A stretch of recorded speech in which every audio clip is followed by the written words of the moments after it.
At the annual Ellis Family Gala in the opulent ballroom of the Willard Intercontinental Hotel in Washington, D.C., Victoria, my stepmother, wrapped her arms around me tightly in front of a swarm of photographers and influential guests.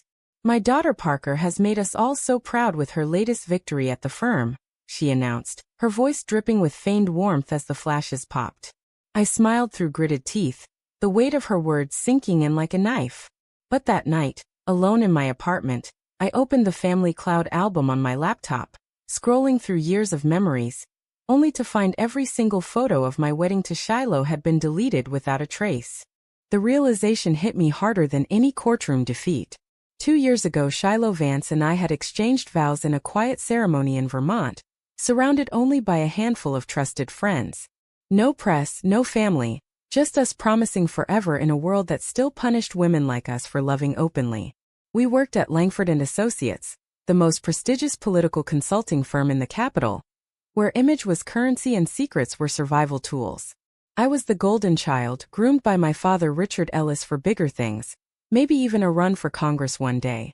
Shiloh was the brilliant strategist who could dismantle an opponent's campaign with a single memo. We kept our marriage hidden behind late-night strategy sessions and separate apartments. The firm's biggest clients were conservative PACs that would bolt if they knew one of their rising stars was married to another woman. So we played the game. Polite nods in the hallway, separate travel schedules, and stolen moments behind locked doors. That gala should have been a triumph. I had just closed a 7-figure contract that would secure my path to senior partner. Victoria knew exactly how to play the perfect stepmother in public, hugging me, praising my dedication, even tearing up for the cameras. My father beamed beside her, oblivious as always. But the deleted photos told the real story. Victoria had been cleaning house, erasing Shiloh from the official Ellis narrative the same way she had slowly erased my mother's memory after she died when I was 12. I stared at the blank spaces where our wedding pictures had been. Shiloh in her simple white suit, me laughing as I slipped the ring on her finger, and felt something cold settle in my chest. The next morning at the office I found Shiloh already in the war room, her dark hair pulled into a tight ponytail, sleeves rolled up as she marked up polling data. "You look like you didn't sleep," she said without looking up, but her voice carried that familiar mix of concern and teasing. I wanted to tell her everything right then, but the glass walls of the conference room reminded me we were never truly alone. "Victoria happened," I muttered instead. Shiloh's pen paused. She knew what that name meant. We had danced around the topic for months, my stepmother's growing control over family events, the subtle comments about settling down with the right kind of person, the way she always steered conversations away from my personal life. Shiloh set the pen down. "She can't touch us, Parker." Not really. But we both knew that was a lie. In this city, family legacy was everything, and Victoria was rewriting ours one deleted file at a time. By noon the partners had called an emergency meeting. The new client, a deep-pocketed super PAC, wanted a full campaign overhaul for a Senate race in Virginia. The catch? They wanted me to lead it, with Shiloh as my second. On paper it was perfect. 2 of the firm's brightest minds working together. In reality it meant weeks of 16-hour days, constant proximity, and zero room for error. One slip, one lingering glance caught by the wrong person, and everything we had built would burn. I accepted the assignment with a firm handshake while inside I calculated the risk. Shiloh caught my eye across the table and gave the smallest nod. The signal we had perfected over 2 years. We would survive this. We always did. That evening I drove to Shiloh's apartment in Adams Morgan instead of going home. She opened the door before I could knock, pulling me inside without a word. The moment the door clicked shut, her arms were around me, warm and steady. "Tell me what she did," she whispered against my hair. I told her about the gala, the hug, the photos. Her body tensed, but she didn't pull away. "She's scared of you," Shiloh said finally. "You're becoming too powerful. And you're not the daughter she scripted." We stood like that for a long time, the city lights flickering through the blinds. For those few hours the world outside didn't exist. No firm politics, no family expectations, just us. But even then I felt the first crack forming. The knowledge that every step I took toward the partnership table pulled me 1 inch farther from the woman I loved. The following week the real games began. The Virginia Senate race was brutal.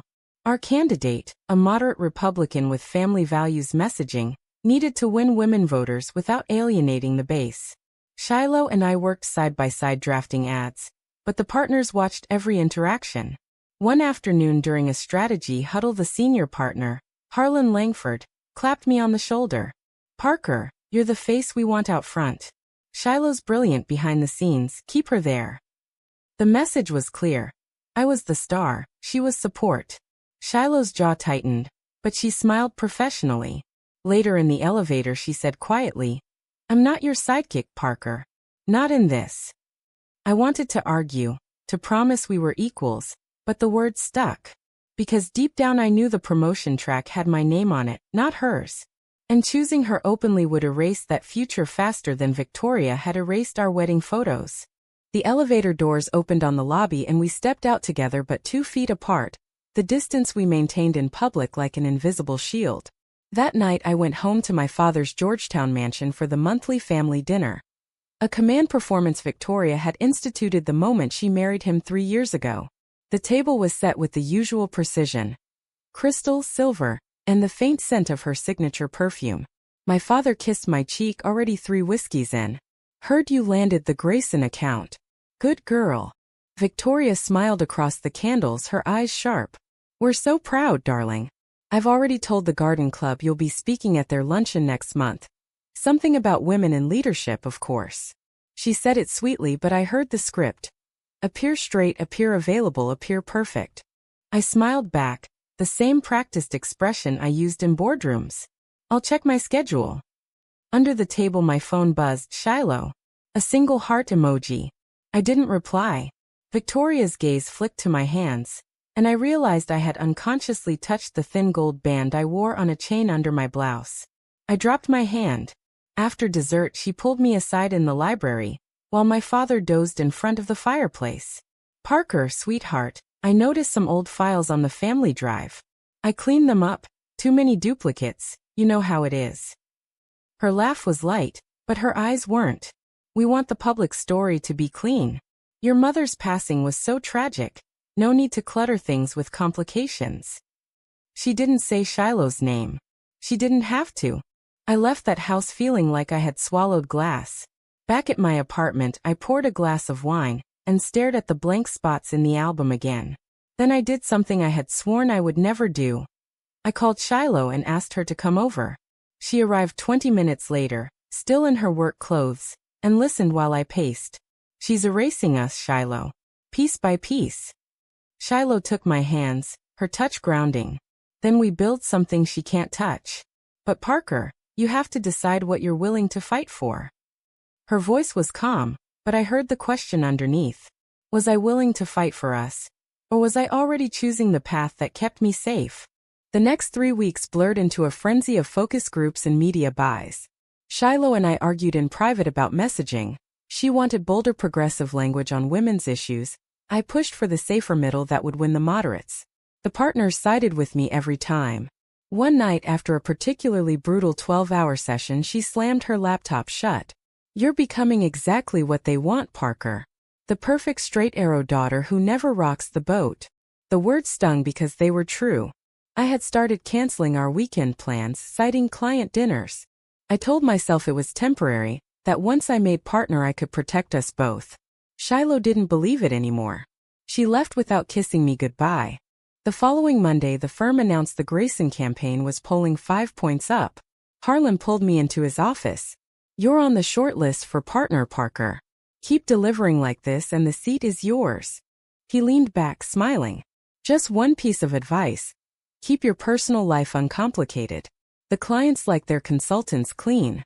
I nodded, stomach twisting. That evening I found Shiloh in the parking garage, waiting by my car. "We need to talk," she said. Her eyes were red. "I love you, Parker. But I won't be your secret forever. Not when every success you chase pushes me further into the shadows." I wanted to promise her the world, but the image of my name on the partner wall flashed behind my eyes. Instead I said the worst thing I could have. "Give me time." She looked at me for a long moment, then walked away. The sound of her heels on concrete echoed like a door closing. The Virginia primary was 2 months away. and the pressure inside Langford and Associates became suffocating. Harlan assigned me a new junior strategist, Marcus Hale, handsome, ambitious, and openly courting the same partner track. The partners made it clear. Marcus would handle public appearances with the candidate, while Shiloh stayed buried in data. I knew what they were doing, pairing me with the right kind of colleague for photo ops. At the first joint press event, Marcus placed his hand on the small of my back for the cameras. I stepped away smoothly, but the damage was done. Photos hit social media within hours.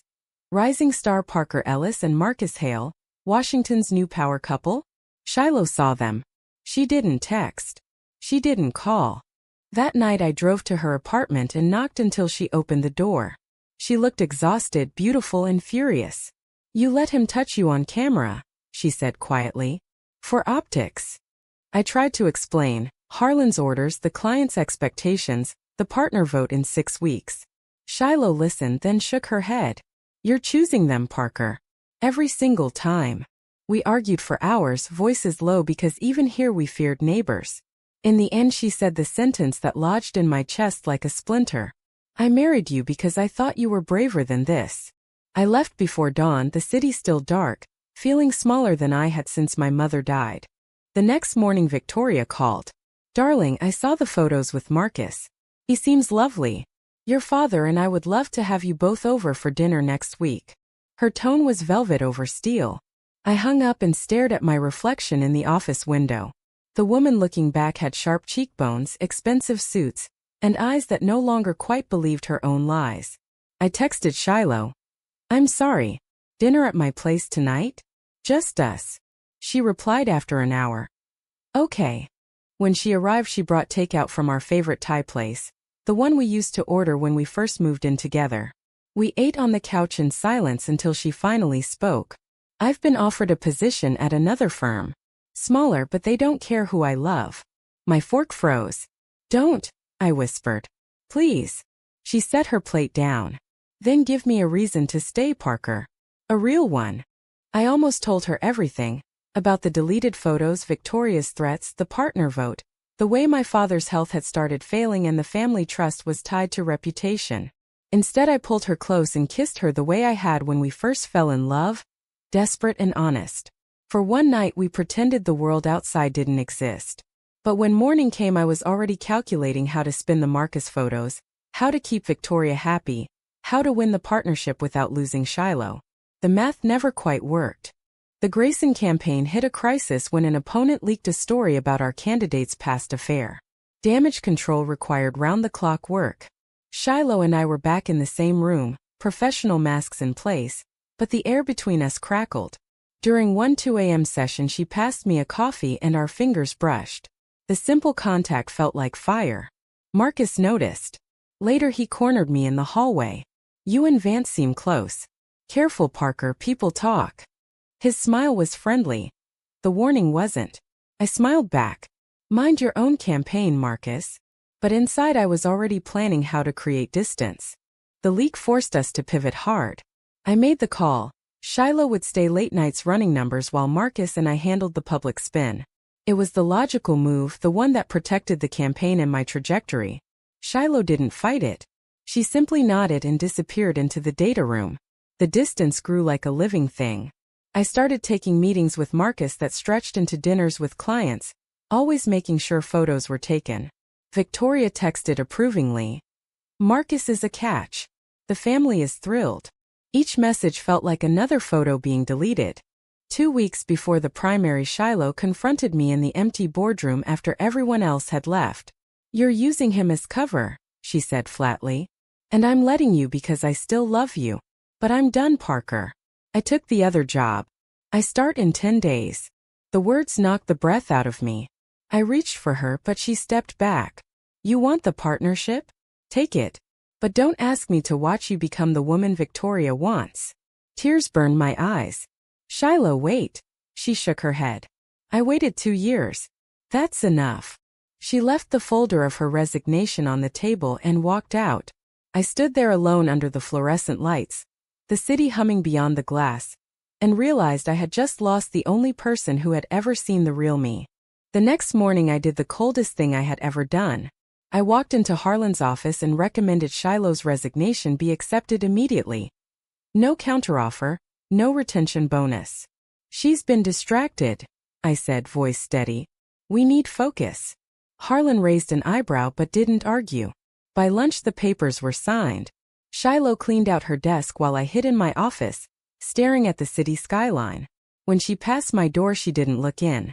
The click of her heels down the hallway was the sound of every choice I had made catching up to me. That evening Victoria hosted a small celebration dinner for the campaign's momentum.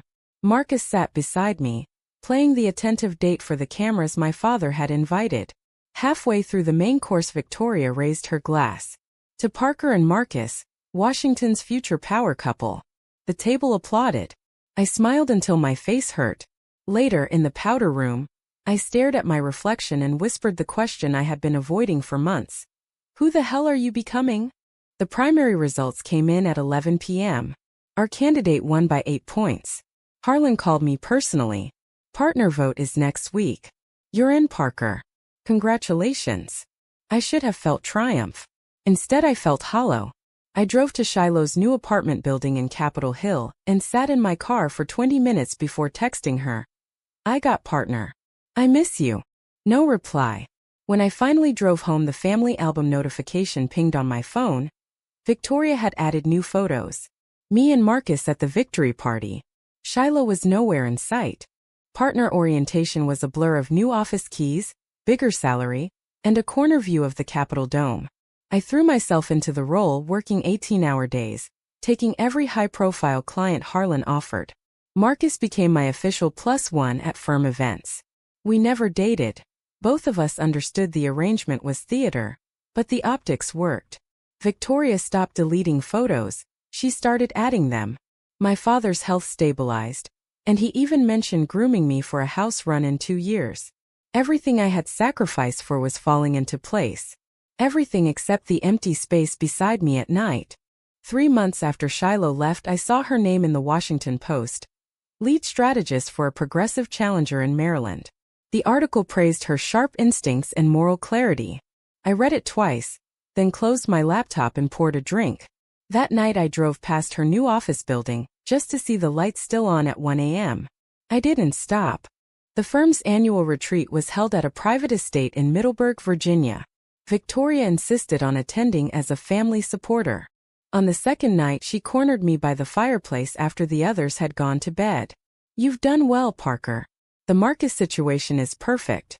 Your father and I are discussing transferring the family trust into your name, provided everything stays appropriate. She sipped her wine. I hope that Vance woman is truly out of your life.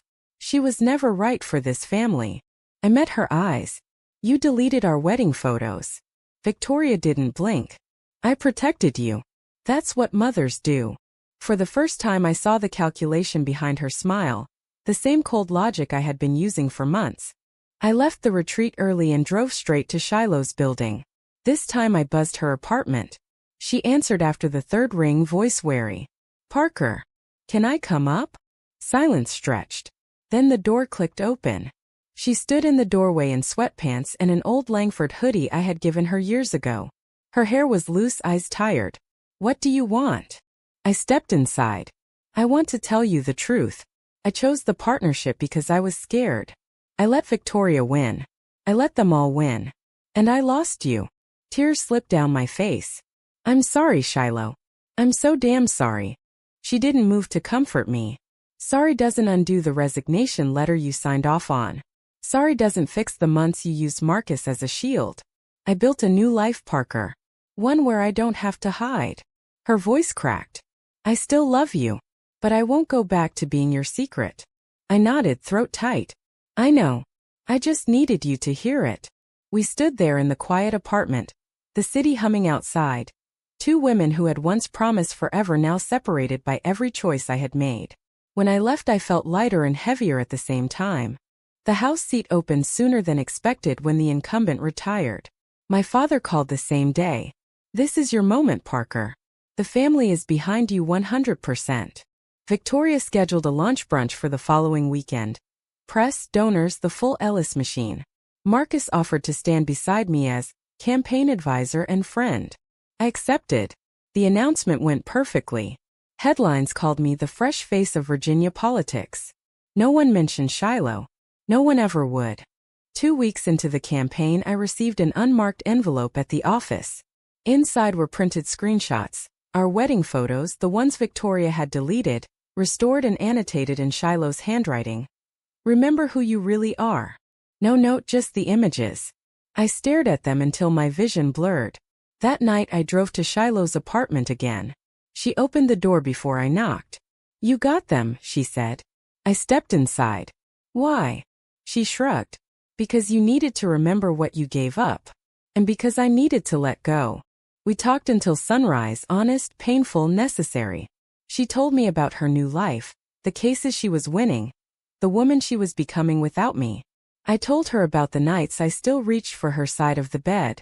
When the sun rose, she walked me to the door. "Run your campaign, Parker. Win. But do it as the woman I fell in love with, not the one Victoria created." She kissed my cheek. "Goodbye, love." I won the primary. The general election looked easy. Victoria beamed at every event.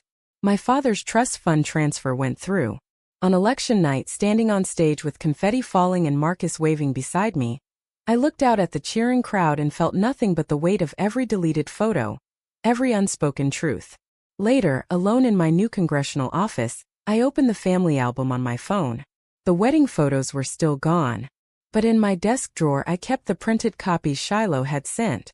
I touched them once, then locked the drawer. In the end, Parker sacrificed everything for power. But was her choice right or wrong?